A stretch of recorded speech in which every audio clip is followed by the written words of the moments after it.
Satpur cable park link road परिसरातील विजेची दयनीय अवस्था, नागरिकांमध्ये संताप। सातपूर अंबड लिंक रोड परिसरातील केबल पार्क लिंक रोड खाडी भागातील विद्युत पुरवठा आणि विद्युत यंत्रणाची दयनीय अवस्था दिवसेंदिवस वाढत चालली आहे।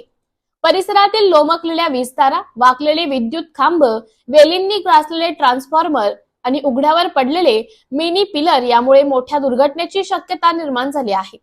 विशेषतः या भागातील वायरमॅन अजय भरीत यांच्याकडून या परिस्थितीकडे सातत्याने दुर्लक्ष केलं जात असल्याचा आरोप स्थानिक नागरिकांनी केला आहे।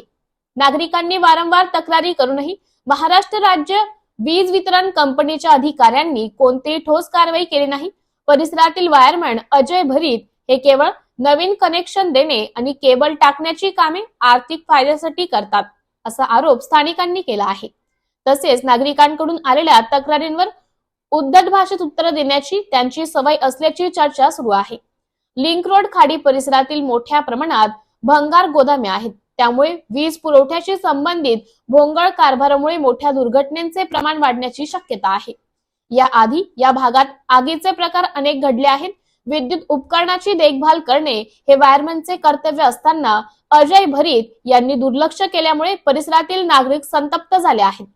नागरिकांनी MSCBच्या वरिष्ठ अधिकाऱ्यांना निवेदन देऊन मोडकळीस आलेल्या विद्युत यंत्रणेची तातडीने दुरुस्ती करावी आणि वायरमॅन अजय भरीत यांच्यावर कठोर कारवाई करण्याची मागणी केली आहे।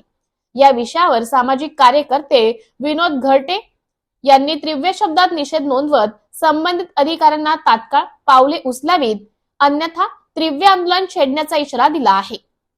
BBS न्यूज साठी प्रतिनिधी हरिभाऊ सोनवणे, नाशिक।